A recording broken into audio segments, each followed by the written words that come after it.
Hello and welcome to the History of Philosophy in China by Peter Adamson and Karen Lai, brought to you with the support of the Philosophy Department at King's College London and the LMU in Munich, online at historyofphilosophy.net. Today's episode, The Only Constant, Change and the I Ching. Kongzi, often known as Confucius in the West, once said that when he engaged in divination, he got it correct only 70 out of 100 times. What is divination, and can it be that one of China's foremost sages is only a 70% achiever? The practice of divination, broadly speaking, is to forecast what might happen in the future. It was widely practiced and documented in Chinese texts from as early as the 9th century BCE. You might already know something about the Book of Changes, or the I Ching. Parts of this text were compiled almost 3,000 years ago. The I Ching is a multi-layered text in more ways than one. Its different parts were put together in different periods, and these different layers served quite different functions. Its earliest sections were used for divination, while the latter ones record reflections on the process of divination and the place of divination in life. The earlier layer is made up of sections containing hexagram symbols, made up of 6 lines in a stack. These symbols were accompanied by statements about each hexagram, as well as a line statement for each of the 6 lines of every hexagram. The lines that make up the hexagrams are either broken or continuous, traditionally associated with the familiar pairing yin and yang, respectively. Yin has a range of connotations, including shade, cold, and femininity, and yang is associated with light, warmth, and masculinity. The 6-line figures that may be a combination of broken or continuous lines allow for 64 permutations of hexagrams in total. The hexagrams, its statements, and the line statements are often referred to in a set as the Zhou Yi. The compilation of this layer is understood to be associated with the Zhou people who lived in the Zhou Plains. The Zhou dynasty is also named after the people who lived here. In divination practices involving the use of the Zhou Yi layer, typically milfoil or yarrow stalks would be used to determine the appropriate hexagram relating to an inquirer's question. Inquirers could come with questions on any matter, for example on health, marriage, childbearing, or travel. Rulers and courts might seek to ascertain whether it is auspicious or inauspicious to carry out military advances at particular times, about harvests, natural disasters, or climatic changes. The forecast for the inquirer would be determined in relation to a particular hexagram, identified by the use of the milfoil stalks, and the hexagram's associated statements and line statements would be interpreted accordingly. What was the purpose of divination for the early Chinese, of their attempts to know what the future holds? Edward Shaughnessy, an expert on early China and in particular on the I Ching, suggests 3 broad reasons: to resolve doubt, to have one's intention confirmed, and to engage in communion with spirits. The layer of the I Ching that was added subsequently allows us glimpses into the motivations underlying assumptions and processes of divination practices. These 10 commentaries, or appendices, which were already referred to in the early Han period, around 200 BCE, are known as the 10 wings, Shi Yi. The 10 wings, together with the earlier layer of hexagram figures, statements, and line statements, that is, the Zhou Yi, comprise what we call the I Ching. As the 10 wings reflect on the nature of divination, its discussions revealed the motivations for developing a system that aids in foretelling the future. We are told in the Ji Zi Cuan, one of the appendices, that anxiety prompted this. As for the rise of the changes, was it not in Middle Antiquity? Was the maker of the changes not one with worries and anxieties? We can, of course, understand that life brings many worries, especially during a time prior to effective storage of food, machines to assist with work, a scientific understanding of human health, medicines to treat illnesses, and when the majority could not independently access information. Anxiety about the lack of stability in life drove many, it seems, to try to predict how future events might turn out. Hence the text, a tool for divination, is named The Changes, expressing anticipation of change, apprehension about it, and a desire to accurately predict what is to come. From this perspective, divination can be considered an epistemological tool, that is, a technique for achieving knowledge and control over events. This is also something we saw when we looked at divination in the context of traditional African practices. Change is also associated with the ideas of alternation and transformation, bianhua, in the Ji Zi Cuan. In the words of Edward Shaughnessy, a diviner needs to grasp the alternation or oscillation between 2 opposed poles, or the ebb and flow of events, so as to intuit how and when these changes will take place. Divination practices were widespread during the Zhou dynasty, prior to it and after it, and we should not assume that what we call texts, such as the changes written on bamboo slips or silk, were the only tools. Another method was to create lines on ox scapula and turtle plastrons with a heated instrument, and then read the cracks that formed. So in a way, these could be considered texts too. So popular was the I Jing that there were many versions of appendices that accompanied the Zhou Yi, the earlier hexagram layer. In some of the versions, there were even differences in the Zhou Yi itself, in the order of hexagrams, which reflected different rationales for placing the hexagrams in relation to each other. For example, one version of the I Jing, excavated from a tomb in Ma Guangdui in 1937, has a different hexagram order than in the extant I Jing. The Ma Guangdui I Jing also includes other appendices not found in the 10 wings of the I Jing. Kongsu's comment that he did not do so well in divination appears in one of the Ma Guangdui appendices. More versions of the I Jing have been excavated, prompting questions about the nature of these texts and the level of interest in it.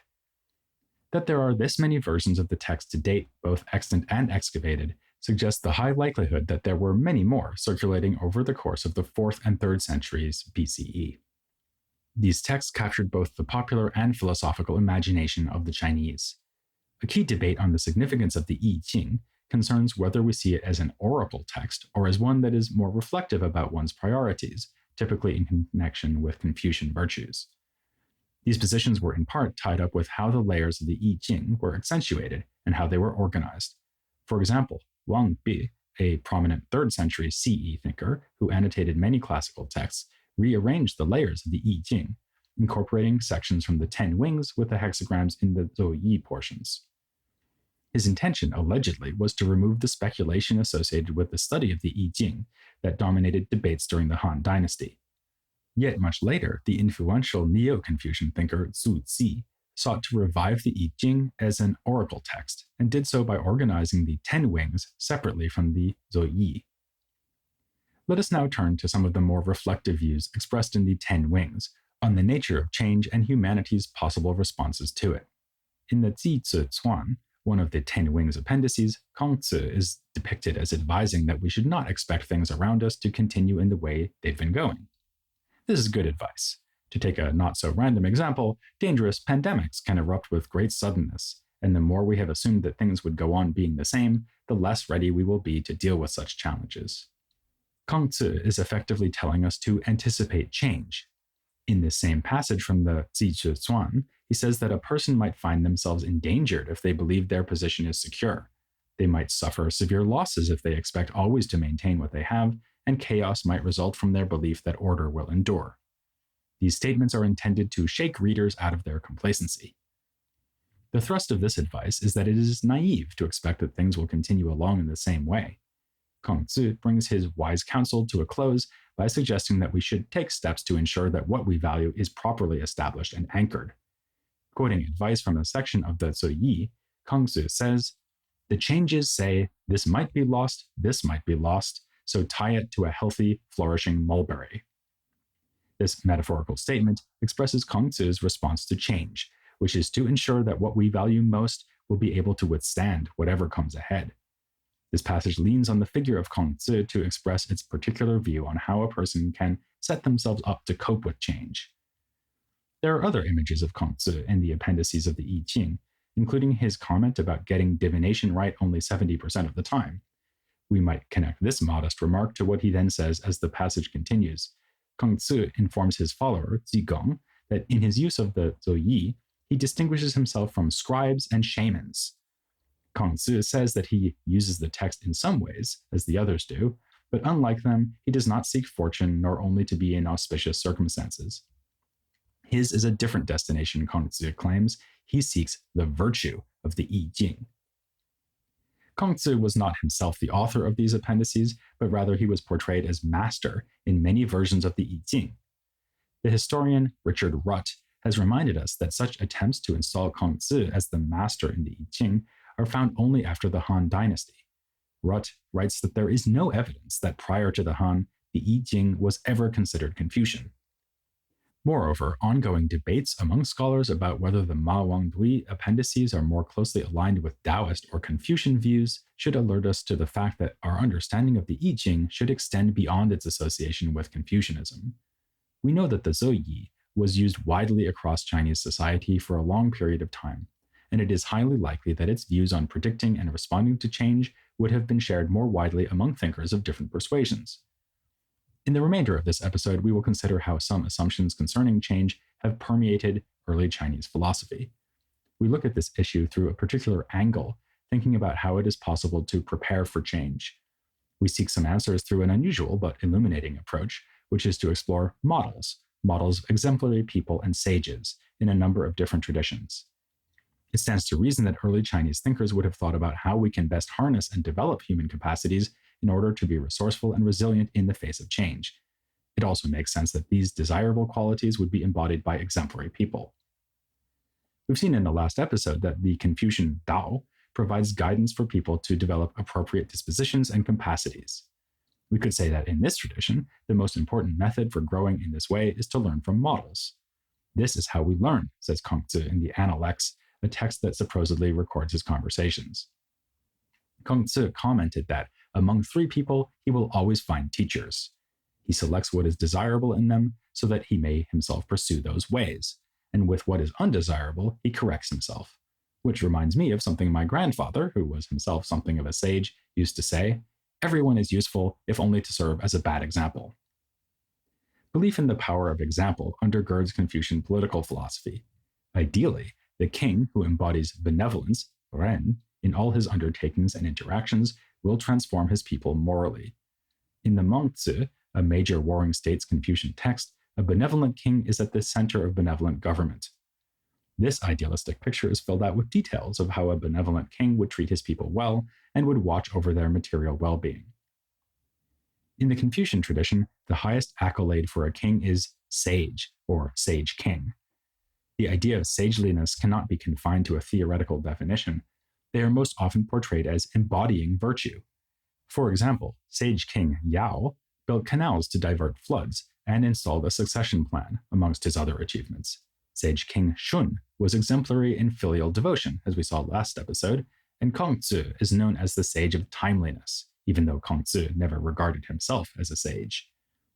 The idea of timeliness helps us better understand how a person responds to changing circumstances. For example, Kongzi's decisions are timely because he knows when he should take on an official position, when he should withdraw, and when he should continue. The Shunzi, another Confucian text, discusses the adaptiveness of the sage to different circumstances. One passage specifically addresses the question of how to engage in argument or disputation. The sage says what is appropriate in circumstances, and his responsiveness to change, presumably the turns in argument taken by his opponents, is inexhaustible. A comment in the Mengzi sums up well the idea that acting virtuously, as a sage does, can vary depending on circumstances. It says, "The sages have differed in their actions. The point of convergence has been in keeping their persons pure. That is all." The Mengzi in particular shows rather than tells us what sageliness is, thereby using literary methods that align closely with its own commitment to learning from models. What we have so far is a picture of Confucian sage kings who act responsively to change. This sits uncomfortably with a widespread view of Confucian philosophy as traditionalist and focused on compliance. Could it be that early Confucianism offers a two-tiered morality, one for the sages and another for everyone else? According to this view, discretion is an option only for those deemed exemplary, or who are sages. A less jarring account of Confucian philosophy might instead explain the use of discretion and the emphasis on compliance differently. The guiding hand is more prominent in a person's earlier stages of moral development, with compliance being an aspect of these stages. Discretion comes later, as one gains maturity in reflection. The level of discretion as befits sages is only for the few, at least in Mengzi and Shunzi's time. We'll revisit these questions in later episodes on Confucian philosophy. The trust Confucians place on sages is absent among a set of thinkers commonly known as legalist. This phrase is misleading, as not only do the texts collected under this grouping have diverse themes, but the views on law barely correspond to what we designate by the terms legal and law. The term Chinese legalism is a simple translation of the term fa jia, referring to those who emphasized penal law as a method for the state to control unruly behavior. However, the term fa jia itself is a facile oversimplification of a set of texts that move well beyond the use of penal law. We'll have more to say about these fa thinkers in a later episode. Of the fa group texts, the most prominent is the Han Fei Zi, bearing the name of the thinker Han Fei. This is a multifaceted text with different views, including reflections on the capacities of the ruler. Compared with the Confucian trust in sage kings to exercise discretion in handling matters, the Han Fei Zi is less confident about the capacities of rulers. Therefore, it presents a range of strategies to enable rulers to hold on to power. One of these tells a ruler how he should keep his advisors in check, for in handling state matters they could deceive him, or worse still, they could be traitorous. In Chapter 5, entitled The Ruler's Dao, the ruler is told he needs to be inscrutable. He hides the fact that he is keenly watching over his advisors, appearing as if he takes no action, wu wei, in ruling the state. However, he holds his advisors to account, ensuring that their proposals are carried out. He maintains a tally system, and advisors who fail to carry out their assignments and duties will be punished.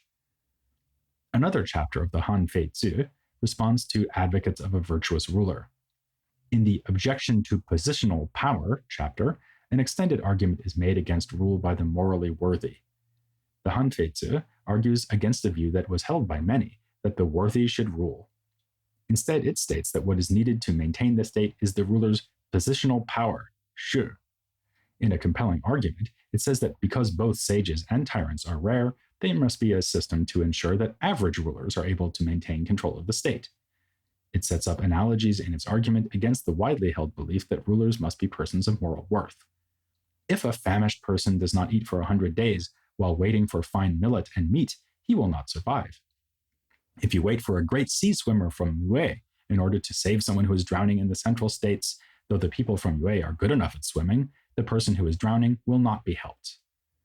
Waiting for a sage king to turn up, such as Yao or Shun, is analogous to these scenarios, the Han Fei Zi argues, which renders that model of leadership unviable. This is a vision of political leadership that stands in stark contrast to that offered by the Confucians. Lacking confidence in the people who might actually take up positions of power, the Han Fei Zi does not expect the ruler to exercise discretion in response to changing circumstances. Perhaps it even prefers that the ruler not exercise discretion. Yuri Pines, a scholar of the philosophy of the Fa thinkers, suggests that this is one way the Han Fei Zi safeguards rulers from their own weaknesses. Reliance on the ruler's status, as well as his use of other instruments to wield control over the people and his advisors, reduces the ruler's discretion to a minimum. According to this view, the Han Fei Zi's image of the ruler is set within a system that is built to withstand change rather than respond to it. A sage in Daoist philosophy could not be more different from a ruler in the Han Fei Zi. A Daoist sage acts in a manner characterized as wu wei, translated literally as non-action. We've seen in relation to the Han Fei Zi that the ruler, in being wu wei, hides his intentions from his advisors as if he were not acting. The Daoists too speak of wu wei, but mean something quite different by it. Far from suggesting that a sage takes no action, it refers to action that is not constrained by specific methods or outcomes. This will make more sense if we look more closely at the meaning of the term wu wei. The word wei does mean to act, but also to regard things as being a certain way. For example, we could say that a Confucian regards, wei, benevolence as a unique and basic aspect of all human life. And we could also say that the Confucian engages in projects, wei, in order to grow their benevolence. Daoist wu wei, by contrast, resists thinking that is hemmed in by certain expectations or action that is goal-driven. So the negation wu in wu wei expresses its refusal to go along with conventional goal-directed projects. The Dao de Jing, a late Warring States text containing 81 passages by different authors, rejects conventional ways of valuing and thinking about things. It exposes the way preoccupations about beauty, goodness, benevolence, rightness, wisdom, learning, fame, possessions, skill or cunning, and gain dictate our lives. It would seem odd that a text would seek only to negate all pursuits. In fact, though, the Dao de Jing does not reject all forms of goodness or indeed of sageliness. Where it speaks against learning, for example, it criticizes those approaches to learning that seek to increase a person's conventional wisdom. By contrast, the Dao De Jing aims to engage in matters without embracing expectations that most people hold to. According to Dao De Jing, Chapter 2, the Taoist sage carries out tasks without being constrained in this way. The chapter opens by scrutinizing how our pursuits are shaped by our views of what is beautiful and of what is good. It then asserts that the sage's pursuits are not shaped in this way. Indeed, they are wu wei. Because the Taoist sage does not encourage a specific set of values, he, like the Han Fei Zi's ruler, does not promote worthiness as a criterion of leadership. Yet it is for different reasons that the two texts reject worthiness. The Han Fei Zi thinks insistence on worthiness is unrealistic, as rulers in its day were merely average. In comparison, the Dao De Jing is concerned about the imposition of norms on human behavior. Moreover, unlike the Han Fei Zi's ruler, for whom wu wei has an element of passivity, the Taoist sage who embodies wu wei actively engages with the world. It is difficult to form a more complete picture of sagely wu wei from the Dao De Jing, given its cryptic nature. However, it is possible to illustrate what a Taoist sagely life might be like by referring to a story from the Shuangzi. In the last episode, we saw that the Shuangzi's Dao incorporates open-endedness as a person journeys through life. This idea is related to sagely wu wei. In fact, Taoist Dao is wu wei in that it is not molded into a particular form, like a fixed itinerary for everyone. In both Taoist conceptions of Dao and wu wei, a primary focus is on living a life that encounters the changing world responsibly. A story in the Shuangzi about a wheelmaker helps us appreciate how it is possible to act in such a way. The wheelmaker, whose name means flat, has the audacity to remark that an official, Duke Huan, is reading the words of men who were long dead. These remarks would have been particularly offensive, as the Duke had just told the wheelmaker that he was reading the words of the sages. The story sets up how the Duke and the wheelmaker are worlds apart in status. And the story overturns this conventional setup. The manual worker challenges the appropriately focused official who aims to learn from former sages. This is a story of contrasts. While the Duke reads so that he may be reliably guided by the wisdom of the sages, the wheelmaker highlights the freehand nature of his work. He says of his work that, with his hammer and chisel, I feel it in my hand and respond to it with my heart-mind. Most workmen in his day would have been guided by measuring instruments, collectively called compass and square, guiju. However, this wheelmaker undertakes his craft by feel, responding to the wood he is carving with his hammer and chisel. It's also important to mention that the generic term for measuring instruments, compass and square, was also used metaphorically by the Confucians to refer to guidance for our moral lives. Toward the end of the story, the wheelmaker tells the Duke that he cannot put his first-hand experience of wheelmaking into words, and that he has been unable to transmit it to his son. This is intended to be instructive for those who seek to preserve the wisdom of sages for the present. How can words transmit to us what it means to act responsibly? The story's point is not that reading is a pointless exercise. Rather, its question concerns how we can learn to be responsive to changing circumstances. Can it be that sages' words, which codify values and practices, enable us to be responsive? So, responsive decision-making is a characteristic of both Confucian and Taoist sages, whereas in the Han Fei Zi, discretion is not encouraged, nor is it nurtured, as it is difficult to ensure that rulers will be able reliably to exercise it. The Han Fei Zi's focus is therefore on certain strategies and power infrastructure that will persist in spite of change. We've also considered differences in the ways the Confucians and Daoists seek to respond to change. While Confucians look to tried and tested ways for guidance so that they might act as a sage might have in their circumstances, the Taoist wu wei sage seeks to encounter the world and respond to it attentively. An idea that sums up the difference between the two views of sagely responsiveness is in their thinking about the tracks that sages leave for us to follow. The Sun Tzu, a Confucian text, discusses how we can discern and follow the tracks of sage kings. By contrast, the two Taoist texts we have looked at speak of not leaving tracks. The Shuangzi specifically addresses this issue, highlighting the difference between what it sees as a Confucian approach in contrast to its own. In a conversation between Lao Dan, the revered author of the Dao De Jing, and Kongzi, Lao Dan rejects Kongzi's reliance on the six classics, the Confucian canon of texts. Characterizing the 6 classics as the tracks or footprints of former kings, Lao Dan says, "Those 6 classics are indeed just the stale footprints of the former kings. How could they be that which leaves the footprints? Now your present words are just further footprints. Footprints are produced by the gate, but they are not the gate itself." These comments crystallize the complexity surrounding the question of how we can effectively draw on the insights of sages, models, and exemplary people so that their own views can be better informed. How can we learn from the past in such a way that it enhances rather than inhibits our encounters with the world? In these opening 2 episodes, we've pursued a couple of major themes in classical Chinese philosophy, the Tao and now change, to give you an introduction to the main currents of thought and a flavor of what is to come. You'll hear more about this in the next episode, as I chat with the co-author of this series, Karen Lai, about the chronological and thematic scope of the whole series we're planning. To be honest, we're going to have to exercise some discretion as we go along in response to changing circumstances, but it would still be sage advice for you to join me and Karen here next time on The History of Philosophy in China.